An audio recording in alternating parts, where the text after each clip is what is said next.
तारीख थी 26 दिसंबर 1994। ठंडी का मौसम था और शहर था इस्लामाबाद। नीले रंग की एक शॉलिट कार में बैठी थी उर्दू दुनिया की एक जानी मानी शायरा परवीन शाकिर साहिबा। किसी भी खतरे से बेखबर वो अपने काम की तरफ जा रही थी, तभी इस गाड़ी की टक्कर एक बस से हो जाती और सब हमेशा हमेशा के लिए खत्म हो जाता है। परवीन शाकिर की बात ही कुछ और थी। ना सिर्फ उस दौर में बल्कि जो लोग परवीन शाकिर को सुनते हैं, पढ़ते हैं, समझते हैं, वो जानते हैं कि उर्दू दुनिया में परवीन शाकिर की क्या जगह है। उनके बारे में अगर कहा जाए कि वो बोलती थी तो बातों से फूल झड़ते थे, वो लिखती थी तो लफ्जों से खुशबू आती। तो ये सारी बातें गलत नहीं होंगी। खैर, परवीन शाकिर के माता पिता बिहार के दरभंगा से और बंटवारे के बाद कराची चले गए थे और वहीं कुछ समय बाद 24 नवंबर 1952 को परवीन शाकिर का जन्म होता है। परवीन को बचपन से ही पढ़ाई लिखाई का बहुत शौक था और न सिर्फ पढ़ाई लिखाई बल्कि जानवरों से लगाव भी और बारिश से प्यार भी था। क्या कुछ नहीं था। यूं तो परवीन को लेकर बचपन से ये बात थी कि अगर जिद पर अड़ जाएं तो फिर घर वालों से जो चाहे वो मनवा लेती थी। पर परवीन जब बड़ी हुई तो एक जिद पर घर वाले परवीन के सामने अड़कर खड़े हो और नहीं माने तो फिर नहीं ही माने और न चाहते हुए भी परवीन को अपने दिल पर पत्थर रखना पड़ा।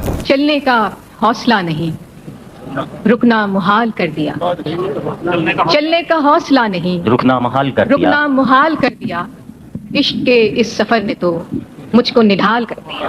हुआ क्या कि एक बार परवीन को एक शख्स से प्यार हो गया। ये दोनों ही करियर में काफी अच्छा कर रहे थे और इन्हें उम्मीद थी कि घर वाले इस रिश्ते के लिए मान जाएंगे, पर ऐसा हुआ नहीं। कारण, परवीन एक शिया मुस्लिम थी और वो लड़का सुन्नी। उस लड़के के घर वाले जब रिश्ते की बात करने परवीन के घर आए तो परवीन के पिता ने नामुमकिन कहकर उन्हें भगा दिया। कि मेरी तलब था एक शख्स, वो जो नहीं मिला तो फिर मेरी तलब था एक शख्स, वो जो नहीं मिला तो फिर हाथ दुआ से यूं गिरा, भूल गया सवाल भी। इस बात से परवीन को काफी तकलीफ हुई, पर उन्होंने अपनी इस तकलीफ को लिखावट में ढाल दिया और लिख डाली अपनी पहली किताब खुशबू। और इस किताब ने उस दौर में ऐसी धूम मचाई कि परवीन को लिटरेचर में ऐसे कंट्रीब्यूशन के लिए पाकिस्तान का हाईएस्ट ऑनर मिला, प्राइड ऑफ पाकिस्तान। जो गम मिला है बोझ उठाया है उसका खुद, जो गम मिला है बोझ उठाया है उसका खुद, सर ज़ेरबारे सागरो बारा नहीं किया। कुछ समय बाद परवीन की शादी उनके कजन नासिर अली से हो जाती है और नासिर और परवीन साथ तो काफी रहे, करीब 11 साल, पर दोनों में सोच का काफी फर्क था। यही कारण था कि दोनों के बीच डिवोर्स हो गया।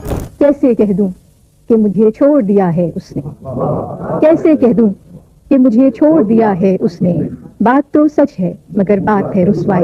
उस दिन परवीन ने इस दुनिया को अलविदा भले कह दिया था, पर लोगों के दिलों में आज भी परवीन की लिखावट जिंदा है। परवीन के जनाजे में नासिर अली भी आए थे। आखिर कुछ तो बात थी परवीन में कि नासिर अपने आप को उनके जनाजे में शरीक होने से रोक नहीं पाए। शायद यही कारण है कि परवीन ने एक बार कहा था कि वो कहीं भी गया लौटा तो मेरे पास आया, वो कहीं भी गया लौटा तो मेरे पास आया, बस यही बात है अच्छी मेरे घर जाना।